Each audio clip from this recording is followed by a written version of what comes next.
We are going to be looking at creepy videos, strange and odd news stories, and as always, let's go ahead and get right into today's video. If you have not heard by now, and I'm sure you have, Pope Francis passed away at the tender age of 88.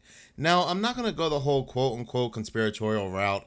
People in their 70s, 80s, 90s, not really a surprise when they pass away. It's what they do, unfortunately. But you know what? Just because he passed away at the age of 88 and it's what older people do, doesn't mean we can't take a look at a few things that may seem a little suspicious. It doesn't really take that off the table. It is like when Peter Higgs, who the God particle is named after, just happened to pass away on April 8th, the day of the solar eclipse, when CERN fired off the Large Hadron Collider looking for dark matter. Yes, he's over 90, but again, what are the odds? Now, there are people out there that are really focused on the fact that he passed away a day after Easter, Easter Monday, talking about how big of a coincidence that happens to be, but he actually passed away on the day that Rome had been founded. Now, according to tradition, on April 21st, 753 BC, Romulus and his twin brother Remus found Rome on the site where they were suckled by a she-wolf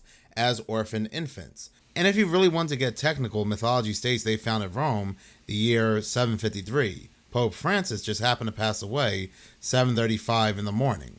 Where have we heard that name before, Romulus and Remus? They also just happen to be the names of the two direwolves that were supposedly brought back from extinction.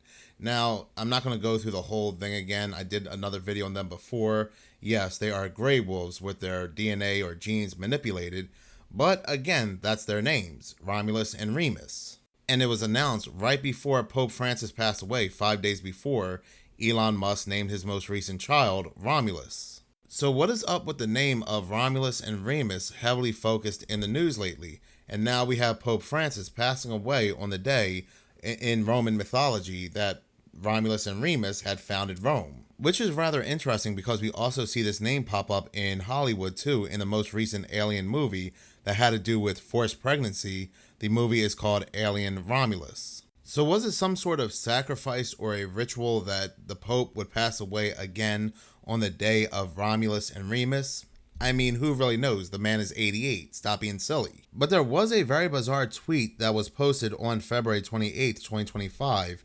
This tweet said, pre-Oscars prediction, the Pope will die on Easter 2025 or within 48 hours, either side of noon that day. Be warned, I'm not omniscient. Now, could this be a woman who makes random predictions and then deletes her Twitter posts when they don't pan out, and maybe she was just spot on with this one? Using the Wayback Machine and looking at her other tweets, her other posts, that does not seem to be the case. But the fact she also includes be warned, I'm not all-knowing or a psychic or something along those lines kind of gives off the vibe that this is something that was pre-planned. Some even believe that this is not the original Pope Francis, that the original Pope Francis passed away months ago and this was his replacement, basically yesterday being told he would step down and they would tell the public he passed away. I mean, look at the noses. The noses, they do not shrink. Yes, people's faces change when they're sick, but noses do not shrink. But anyway, that is going deeper down the rabbit hole. But something else interesting also happened today that not many people are talking about, of course, given the fact that the Pope passed away, and that's going to be plastered all over the news. And it's the fact that the World Economic Forum founder, Klaus Schwab, has officially stepped down. What are the odds indeed that Klaus Schwab would be stepping down on the same exact day that Pope Francis passed away at 88? Reading this article from Reuters, it goes on to say that the Geneva-based World Economic Forum made the announcement on Monday after revealing earlier this month that the 87-year-old Schwab, who for decades has been the face of the Davos get-together, would be stepping down without giving a firm timeline. So yeah, prior when he made the announcement that he would be stepping down, he never said he would be stepping down on April 21st. He just suddenly, randomly out of the blue said, I'm going to immediately give up my position today, April 21st. The article goes on to quote Schwab by saying, following my recent announcement, and as I enter my 88th year, I have decided to step down from the position of chair and as a member of the board of trustees with immediate effect. Now, one might see this as a good thing, and make no mistake about it, it is, but at the end of the day, this is nothing more than the changing of the guard. The agenda still remains the same. The World Economic Forum still remains. This still gives off a bizarre Romulus and Remus vibe.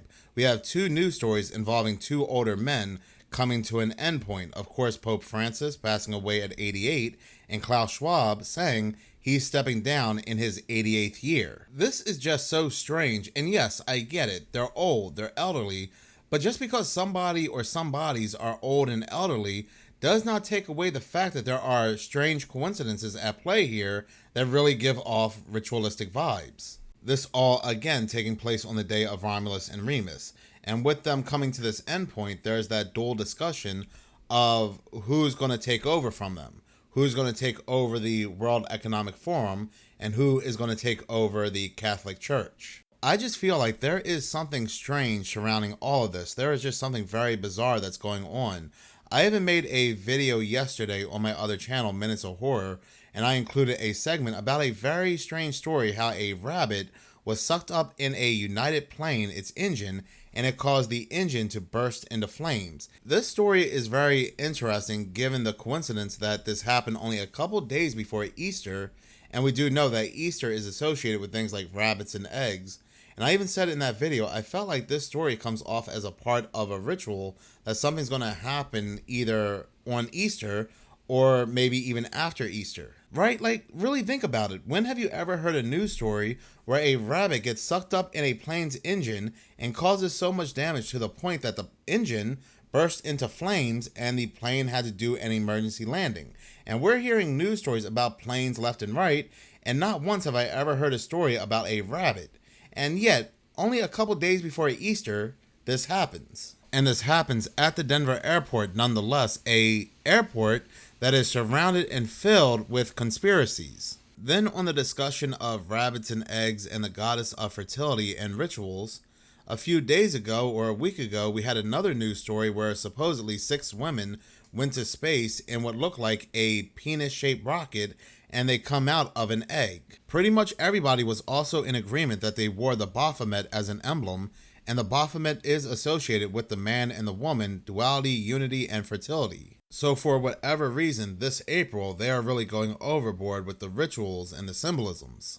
April is a month that is filled with ritualistic events, anywhere from Columbine to the sinking of the Titanic to President Abraham Lincoln being assassinated. You can see right here, while there's no single month consistently recognized as the most tragic, the week of April 15th to the 21st has a notable history of significant tragedies, some historical events that have occurred during the period. There was the Oklahoma City bombing, we had the Waco, Texas fires, and so forth. Just so many things happening in April. It really makes you wonder what else could happen in April that could be this final big ritualistic event. We even had what happened during the Boston Marathon happen on April 15th. And also the start of the Civil War began on April 12th. Then I remembered the quote-unquote asteroid Apophis, and I've covered Apophis multiple times on my other channel, saying there is just something not right about this supposed asteroid. It is supposed to hit or miss Earth or come very close to Earth on April the 13th, 2029, Friday the 13th. Friday the 13th also being a day associated with the Templars. So I am sure we are looking at another major event involving Apophis. Just look at the number used for Apophis, 99942, as above so below, 66642, the number 42 being a very important number for the Kabbalah. In the Kabbalah, the number 42 is deeply significant, representing the 42-letter name of God, which is believed to be the name with which God created the universe. So again, there are just so many rituals surrounding the month of April, even in the future. And I just don't buy it's just a coincidence that Klaus Schwab steps down and he says in his 88th year, and we have Pope Francis passing away at 88, a day after Easter. I feel like, and then we had that Twitter post and all these other events. It just feels like there's one giant ritual at play here, and we're going into the final Pope. Then last April, April of 2024, we had NASA firing all 3 rockets known as APEP or Apophis, while at the same time CERN was out there looking for dark matter, and again, the man who the God particle is named after just happened to pass away on that exact same day. So, like I said, something very big is at play here. Yeah, just looking at Pope Francis passing away at 88, one can say that that's what they do, but that's what I do here. I take a look at everything as a whole, even right down to that plane story involving the rabbit just feels very off. What is also interesting, talking about CERN always starts the Large Hadron Collider in April. After a winter hiatus, they always begin again in April. Then on top of everything else, when it comes to Pope Francis' successor, people are looking at Cardinal Pietro Parolin. I think I'm pronouncing that correctly, Parolin,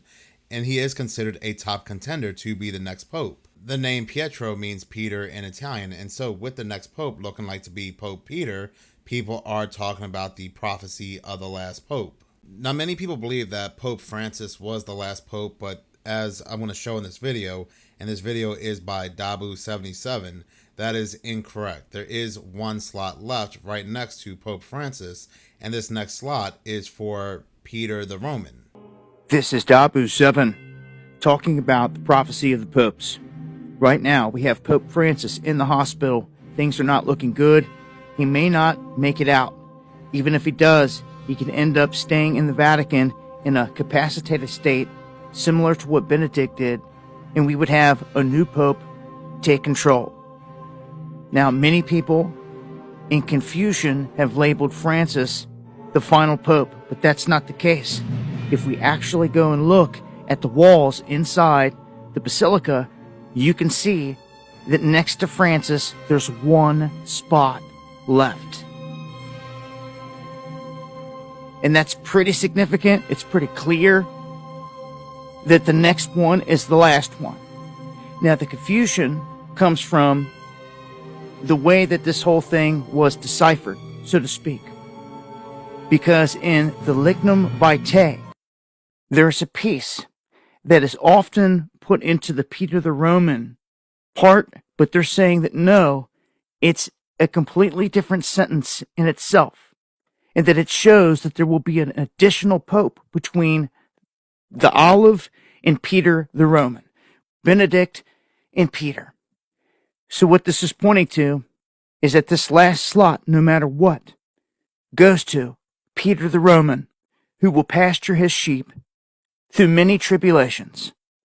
And there's not going to be any more after this because there's no more room for it. It was never planned for. It was all called for to end on the watch of this last one that's about to step onto the scene, because Francis does not have much time left. Even if he comes out of the hospital, he's not in good shape. He's old. A new one is coming. And when you look at Malachi, who had prophesied that it took 422 years to get to 1585, the middle pope, he says that it would take another 422 and that it will be done. And that comes to 2027. So there you have it, laid out clearly. And you can see on the wall, there's a spot left for one more. So Francis definitely not the last one. Peter the Roman is about to step onto the scene. So many bizarre and strange things are currently happening, especially around this 1 month, and it really feels like we are in a fertility and death ritual. And when it comes to eggs, the connection to eggs and fertility, how much have we been hearing about eggs in the news? Egg prices going up, there's an egg shortage, and so forth. It really feels like, again, it all centers around fertility, the birth of something. But in any case, thank you so much for watching. If you like this channel and you want to see more, please subscribe. If you're already subscribed, please like, as any engagement does help the channel grow. Once again, thank you so much for your support.